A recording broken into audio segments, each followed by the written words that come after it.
اعوذ باللہ من الشیطان الرجیم بسم اللہ الرحمن الرحیم اللہم صلی علی محمد وعلی محمد۔ مومنین کرام، آج کا ہمارا عنوان ہے وضو جبیرہ۔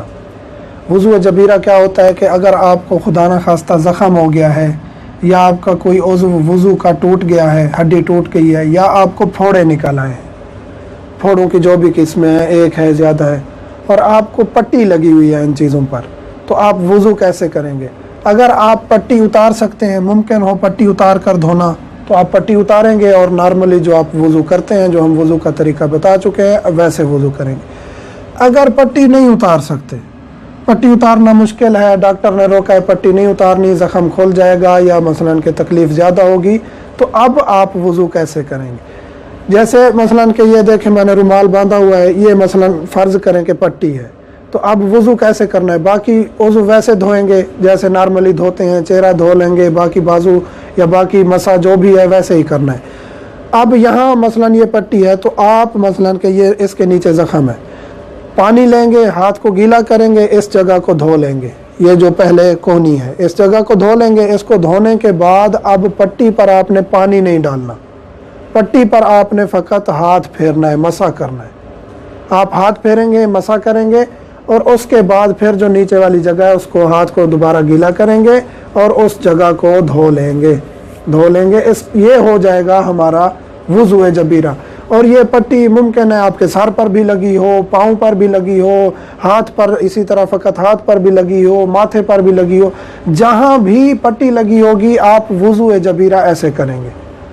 مثلاً کہ باقی عضو کو صحیح طریقے سے دھوتے آئیں گے، اور جبیرہ پر آپ نے فقط ہاتھ پھیرنا ہے، دھونا نہیں ہے۔ ہاتھ پھیریں گے صحیح طریقے سے، تمام پٹی پر ہاتھ پھیر دیں گے اور باقی اعضاء کو دھو دیں گے، تو یہ آپ کا وضو جبیرہ ہو جائے گا، اور آپ کا وضو بھی ٹھیک ہے، اس کے بعد نمازیں بھی ٹھیک ہے۔ اس کے بعد کچھ صورتیں ہیں، مثلاً کہ اگر زیادہ اعضاء پر پٹی ہے، مثلاً کہ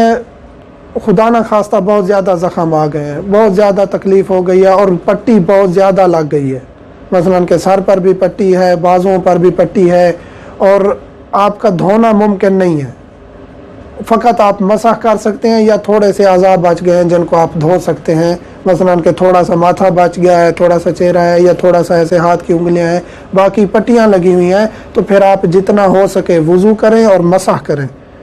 یعنی اعضاء کو مسح کرتے ہیں اور گیلا کرتے ہیں، وضو کو بھی انجام دیں اور اس کے بعد تیمم کریں۔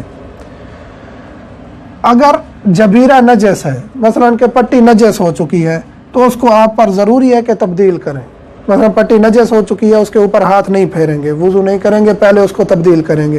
اب کہتے ہیں کہ تبدیل کرنا مشکل ہے، مثلاً زخم کھل جائے گا، ڈاکٹر نے روکا ہے، مسئلہ ہو جائے گا، تو اب اس کی صورتحال یہ ہے کہ اس کے اوپر، اسی پٹی کے اوپر بالکل، یعنی زیادہ نہیں پھیلا ہونا چاہیے، ایک اور کپڑا یا مثلاً کہ پلاسٹک یا جو چیز بھی اس کے اوپر رکھیں گے اور ہاتھ پھیر دیں گے۔ نجس پٹی پر ہاتھ نہیں پھیریں گے، اسی پٹی کے بالکل اوپر ہی ایک اور پٹی یا کپڑا یا پلاسٹک جو چیز بھی رکھیں گے، اس پر آپ ہاتھ پھیر دیں گے، آپ کا وضو ٹھیک ہو جائے گا۔ اگر جبیرہ زخم سے زیادہ جگہ پر پھیلا ہوا ہے اور نیچے سے دھونا ممکن نہیں، مثلاً زخم تھوڑی جگہ پر ہے اور آپ کی پٹی بہت زیادہ پھیلی ہوئی ہے، اتنا سا زخم ہے لیکن پٹی یہاں سے یہاں تک پھیلی ہوئی ہے، ہاتھ تک پھیلی ہوئی ہے، تو اس صورت میں ضروری ہے کہ آپ پٹی کو تھوڑا سا ہٹائیں اور نیچے سے دھوئیں۔ اگر یہ ممکن نہیں ہے، مثلاً کہ تمام پٹی لگی ہوئی ہے اور ڈاکٹر نے کہا پٹی نہیں ہٹانی، آپ کا زخم دکھ جائے گا، ٹوٹ جائے گا، یا کوئی اور مسئلہ ہو جائے گا، جو مثلاً ٹوٹا ہوا ہے وہ مزید خراب ہو جائے گا، تو اس صورت میں آپ پر وضو کے ساتھ تیمم بھی واجب ہے، کیونکہ آپ کی پٹی زخم سے زیادہ پھیلی ہوئی ہے، آپ اس کو بھی وضو کریں گے اور اسی طرح جبیرہ کریں گے، مثلاً ہاتھ پھیریں گے اور اس کے بعد آپ تیمم کریں گے۔ ایک اور صورت ہے کہ الفی لگی ہوئی ہے، پینٹ لگا ہوا ہے آپ کے ہاتھوں پر